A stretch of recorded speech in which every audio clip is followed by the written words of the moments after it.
bagi kita semua.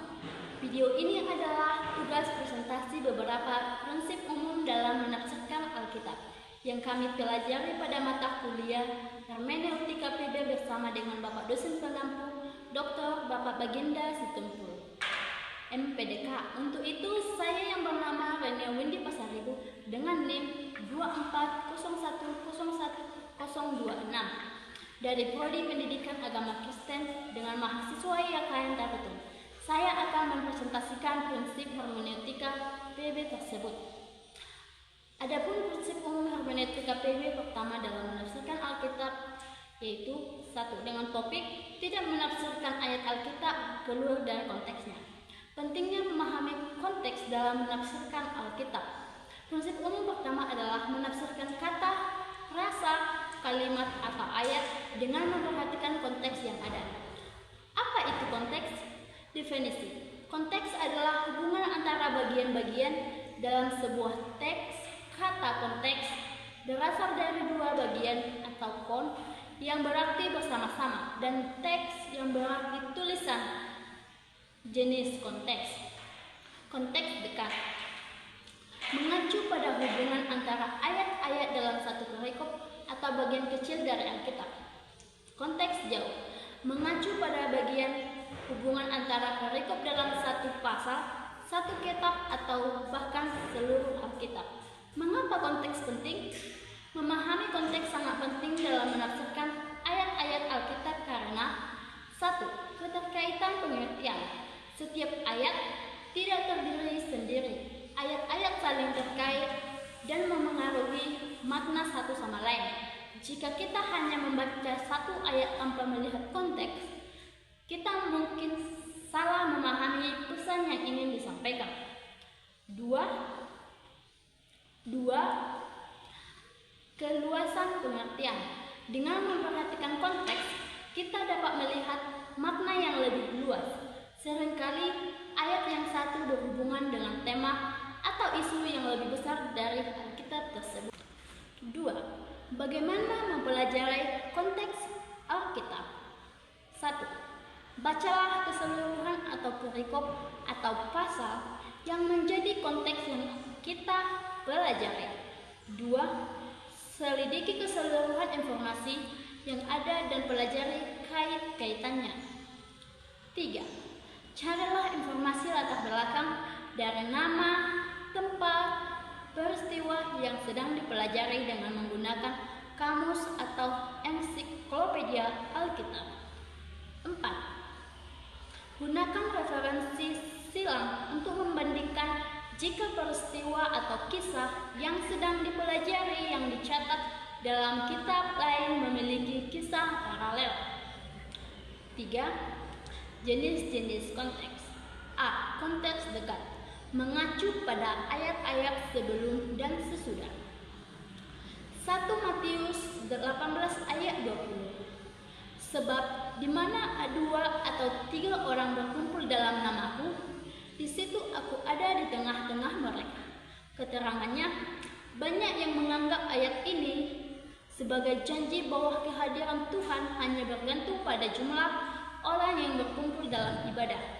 Ayat ini sebenarnya berbicara tentang disiplin gerejawi dan penyelesaian konflik di antara orang percaya.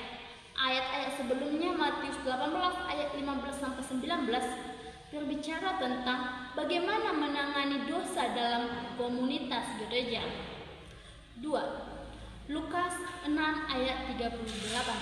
Berilah maka kamu akan diberi. Suatu takaran yang baik, yang dipadatkan, yang dikuncangkan, dan yang tumpah keluar akan dicurahkan ke dalam pribadimu. Keterangan. Sering ditafsirkan bahwa memberi atau terutama dalam membentuk uang akan menghasilkan berkat finansial berlimpah. Jika melihat ayat sebelumnya atau Lukas 6 ayat 37, Yesus berbicara tentang pengampunan, belas kasihan dan kemurahan hati secara umum, bukan hanya dalam konteks materi. Konteks jauh menghubungkan perikop dan pasal yang berbeda. Contoh, 1 Matius 5 ayat 1 sampai 12. Khotbah di bukit tentang 8 ucapan bahagia atau Beatitudes yang mengajarkan karakteristik orang-orang yang diberkati oleh Tuhan. Lukas 6 ayat 20 sampai 26 versi serupa dari ucapan bahagia dari Injil Lukas dan tambahan peringatan bagi mereka yang hidup dalam kenyamanan duniawi. Hubungan kedua perikop ini mengajarkan prinsip-prinsip kerajaan Allah dan siapa yang benar-benar diberkati menurut perspektif Yesus. 2. Yohanes 3 ayat 1 sampai 21. Percakapan Yesus dengan Nikodemus tentang kelahiran kembali melalui air dan roh. Titus 3 ayat 4 sampai 7. Paulus menjelaskan bahwa keselamatan diberikan melalui pembaharuan oleh roh, bukan karena perbuatan manusia. Hubungan kedua perikop ini menekankan pentingnya kelahiran baru dan pembaruan oleh Roh Kudus dan keselamatan. 3. Contoh konteks historis. Contoh konteks historis adalah 1 Lukas 9 ayat 1 sampai 10. Yesus dan Zakheus. Zakheus adalah seorang pemungut cukai yang di Yeriko, yang berarti ia bekerja untuk pemerintahan Romawi dengan mengumpulkan pajak dari orang Yahudi. Pada masa itu, pemungut cukai dianggap sebagai pengkhianat bangsa dan sering dibenci karena mereka sering mengambil keuntungan pribadi dengan memungut pajak lebih dari yang harusnya. Penjelasan. Dalam peristiwa ini, Yesus menunjukkan kasih dan penerimaannya terhadap orang-orang yang dianggap berdosa oleh masyarakat. Hal ini menegaskan bahwa keselamatan tersedia bagi semua orang, termasuk mereka yang dikucilkan. 2 Yohanes 11 ayat 1 sampai 44. Yesus membangkitkan Lazarus. Konteks historis. Pada zaman Yesus, ada kepercayaan kalangan Yahudi bahwa jiwa seseorang masih berada di dekat tubuhnya. Selama 3 hari setelah kematian, setelah itu mereka percaya bahwa tidak ada harapan untuk kembali hidup. Penjelasan. Ketika Yesus menunggu hingga hari keempat untuk membangkitkan Lazarus, ini membuktikan dengan jelas bahwa mujizat itu nyata dan menegaskan kuasanya dan atas kematian. Konteks budaya menjelaskan kebiasaan dan tradisi masyarakat pada zaman Alkitab. Contoh, Matius 25 ayat 1 sampai 13. Perumpamaan tentang gadis bijaksana dan gadis bodoh. Konteks budaya. Perumpamaan ini berlatar belakang tradisi pernikahan Yahudi pada abad pertama. Dalam budaya Yahudi saat ini, pernikahan terdiri dari beberapa tahap. Salah satunya adalah penyambutan mempelai pria oleh para gadis yang membawa pelita. Jika mereka tidak memiliki cukup minyak, mereka bisa tertinggal dan tidak dapat ikut dalam perjamuan pernikahan. Penjelasan. Yesus menggunakan perumpamaan ini untuk mengajarkan pentingnya kesiapan rohani dan menyambut kedatangannya kembali. Seperti gadis bijaksana yang membawa minyak cadangan, orang percaya harus selalu siap dan berjaga-jaga dalam iman mereka. 2 Matius 9 ayat 20 sampai 22.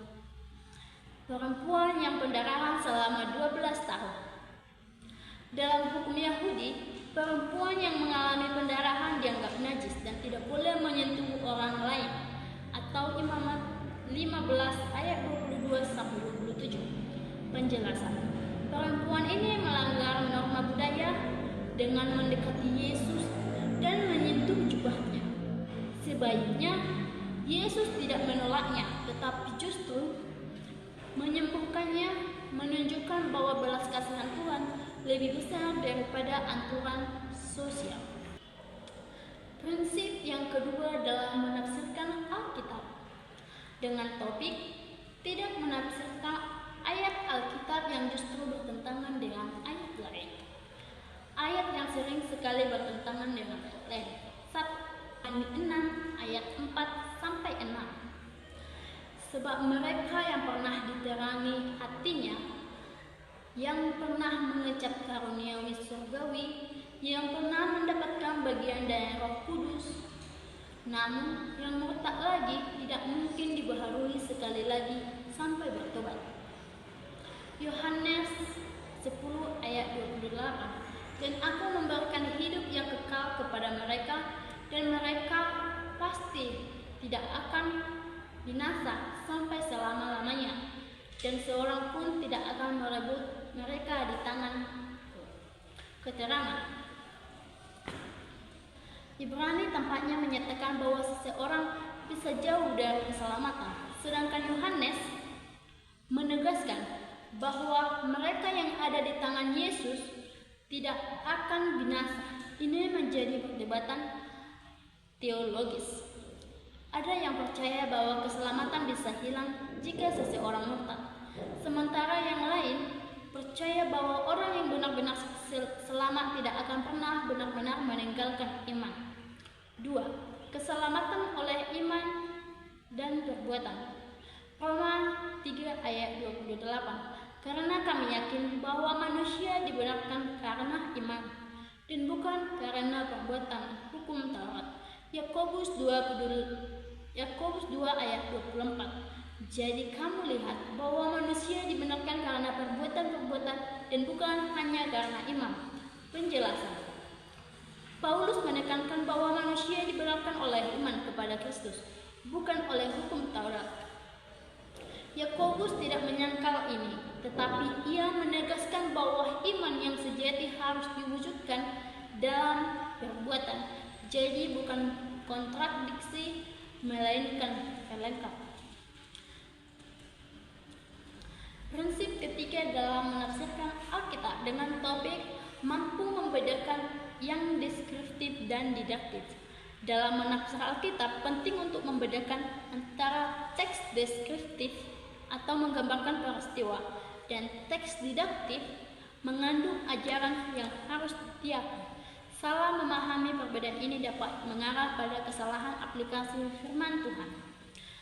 Teks deskriptif menggambarkan peristiwa tanpa memberikan perintah. Teks ini mencatat sejarah yang berlaku pada waktu tertentu dan tidak selalu relevan saat ini, meskipun kita bisa mengambil pelajaran darinya.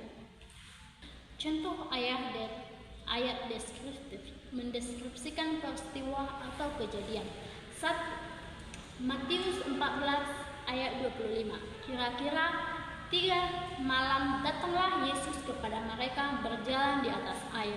Keterangan ayat ini mendeskripsikan mujizat Yesus yang berjalan di atas air saat murid-muridnya berada di perahu di tengah danau yang bergelombang. Peristiwa ini terjadi setelah Yesus memberi makan 5.000 orang. Para murid ketakutan karena menyerah melihat hantu. Tetapi Yesus meyakinkan mereka bahwa itu adalah Dia. Mujizat ini menunjukkan kuasa ilahi Yesus atas alam dengan menguji iman murid-muridnya. Yang kedua, Lukas 2 ayat 7. Dan ia melahirkan seorang anak laki-laki, anaknya yang sulung, lalu dibungkusnya dengan lampin dan dibaringkannya di dalam palungan, karena tidak ada tempat bagi mereka di rumah penginapan. Keterangan ayat ini menggambarkan kelahiran Yesus di Betlehem dalam kondisi yang sangat sederhana. Maria melahirkannya di sebuah kandang karena tidak ada tempat rumah penginapan. Palungan tempat makan ternak menjadi tempat tidurnya. Peristiwa ini menekankan kerendahan hati dan kesederhanaan kedatangan Sang Juru Selamat ke dunia. Contoh ayat didaktif. Teks didaktif mengandung ajaran atau perintah yang harus diikuti. Teks ini biasanya ditemukan dalam hukum, surat rasuli, kitab hikmat, dan ajaran Yesus yang bersifat pengajaran berbentuk pernyataan, janji, perintah atau larangan. 1. Roma 12 ayat 2. Janganlah kamu menjadi serupa dengan dunia ini, tetapi berubahlah oleh pembaharuan budimu, sehingga kamu dapat membedakan manakah kehendak Allah, apa yang baik dan yang berkenan kepada Allah dan yang sempurna. Keterangan. Paulus mengajarkan bahwa orang percaya harus mengalami perubahan pola pikir yang sesuai dengan kehendak Allah. Dunia seringkali menaruhkan nilai-nilai yang bertentangan dengan kebenaran firman Tuhan. Oleh karena itu, kita perlu terus memperbaharui cara berpikir kita dengan kebenarannya agar dapat mengenali dan melakukan kehendak Allah. 2. Efesus 4 ayat 32. Tetapi hendaklah kamu ramah seseorang terhadap yang lain, penuh kasih mesra dan saling mengampuni, sebagaimana Allah di dalam Kristus telah mengampuni kamu. Keterangannya. Paulus menekankan pentingnya sikap kasih dan pengampunan dalam hubungan antar sesama. Pengampunan bukanlah pilihan, tetapi kewajiban bagi orang percaya, karena kita sendiri diampuni oleh Allah. Ini mengajarkannya kita untuk tidak menyimpulkan dendam dan membangun hubungan yang harmonis dengan orang lain. Tuhan atau Yesus sendiri yang langsung berbicara. 2. Prinsip membedakan. Periksa perintah langsung. Jika teks hanya menceritakan kejadian, itu deskriptif. Jika ada perintah, itu didaktif. B. Konteks budaya dan sejarah. Beberapa tindakannya relevan dalam konteks tertentu. C. Konsistensi dengan ajaran Alkitab. Teks yang bertentangan dengan ajaran keseluruhan kemungkinan deskriptif. D. Perintah universal atau khusus. Jika ditunjukkan kepada kelompok tertentu, itu deskriptif. Jika berlaku untuk semua, itu didaktif. Prinsip yang dapat diterapkan. Teks deskriptif bisa mengandung prinsip yang berguna. Prinsip keempat dalam menafsirkan Alkitab, memperhatikan oknum yang berbicara. Dengan topik, teliti atau lihatlah siapa atau oknum yang berbicara. Tuhan, malaikat, manusia, atau setan. Sejarah satu prinsip penting dalam menafsirkan Alkitab, terutama Perjanjian Baru, adalah memperhatikan siapa yang berbicara. Ini penting karena tidak semua perkataan dalam Alkitab mencerminkan kebenaran ilahi. Beberapa bisa tanpa catatan sejarah, ajaran Tuhan, atau bahkan usaha untuk menyesatkan meskipun ada manusia, setan, atau malaikat yang berbicara. Alkitab secara keseluruhan tetap adalah firman. Oleh karena itu, kita perlu memperhatikan konteks atau sumber ucapan tersebut. Dengan 1. Yesus yang berbicara. Matius 4 ayat 4. Tetapi Yesus menjawab, ada tertulis, manusia hidup bukan dari roti saja, tetapi dari setiap firman yang keluar dari mulut Allah. Keterangan. Yesus berbicara kepada iblis saat pencobaan di padang gurun. Yang kedua, Matius 5 ayat 14. Kamu adalah terang dunia. Kota yang terletak di atas gunung tidak mungkin tersembunyi. Dengan keterangan, Yesus mengajarkan murid-muridnya tentang panggilan mereka di dunia. 2. Malaikat yang berbicara.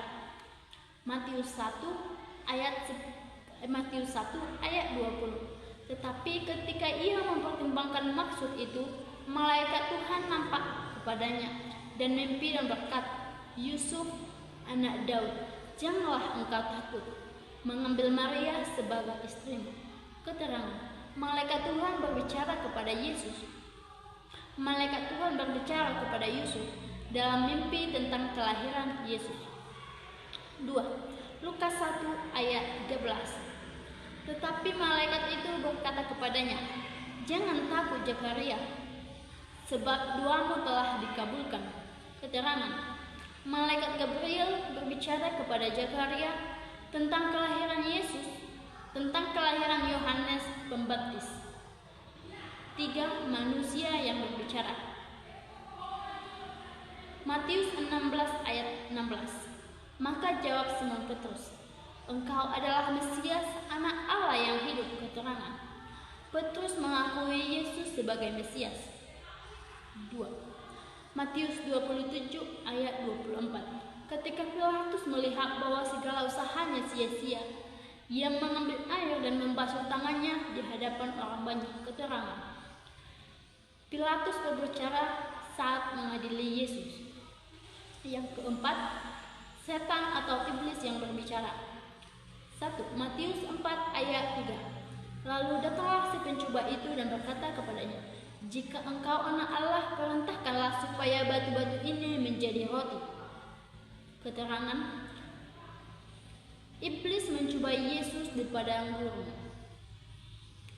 Yang kedua, Matius 4 ayat 9, dan berkata kepadanya, "Semua itu akan kuberikan kepadamu jika engkau sujud menyembah Aku." Keterangan: Iblis menawarkan dunia kepada Yesus dengan syarat menyembahnya. Dengan penjelasan saya terhadap beberapa prinsip umum penafsiran hermeneutika PB, dan tentu ini bukanlah akhir karena masih ada lanjutan materi beberapa prinsip umum lagi yang akan kami pelajari dan presentasikan di waktu berikutnya. Semoga materi yang saya presentasikan ini bermanfaat bagi kita semua dalam menafsirkan Alkitab dengan baik dan benar. Sekian dan terima kasih. Shalom.